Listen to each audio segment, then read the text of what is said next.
نحمده ونصلي على رسوله الكريم أما بعد فأعوذ بالله السميع العليم من الشيطان الرجيم من همزه ونفخه ونفثه بسم الله الرحمن الرحيم رب اشرح لي صدري ويسر أمري واحلل عقدة من لساني يفقهوا قولي رب زدني علما اللهم فقهنا في الدين سبحانك لا علم لنا إلا ما علمتنا إنك أنت العليم الحكيم رب يسر ولا تعسر وتمم بالخير وبك نستعين. اللہ تعالیٰ سے دعا ہے کہ اللہ رب العالمین ہمیں صحیح معنوں میں قرآن کو سیکھنے، سمجھنے، اس پر عمل کرنے کی توفیق عطا فرمائے.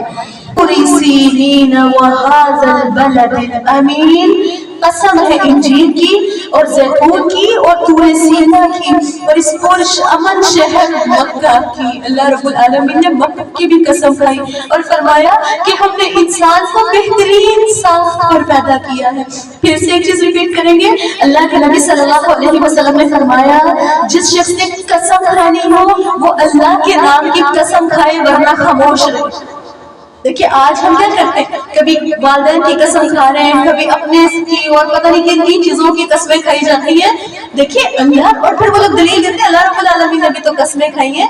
یاد رکھیں وہ رب ہے، وہ تو خالق مالک ہے، وہ جس چیز کی چاہے قسم کھائے. لیکن انسان کے لیے کیا ضروری ہے، جب قسم کھانی پڑے تو صرف اللہ کے نام کی کھانی چاہیے ورنہ قسم نہ کھائیں. اور پھر اسی طرح اللہ تعالیٰ نے فرمایا ثم رددناه اسفل سافلین، عمدہ ساخت پر پیدا کرنے کے بعد ہم اسے ادنا ترین مخلوق کے درجے میں لوٹا دیتے ہیں سوائے ان لوگوں کے جو ایمان لائے، نیک عمل کیے. فرمایا ان کے لیے ایسا اجر ہے جو کبھی بھی ختم نہیں ہوگا. پھر اس کے بعد جزا و سزا کے بارے میں آپ کو کون جھٹلا سکتا ہے؟ الیس اللہ باحکم الحاکمین، کہ اللہ سب حاکموں سے بڑا حاکم ہے.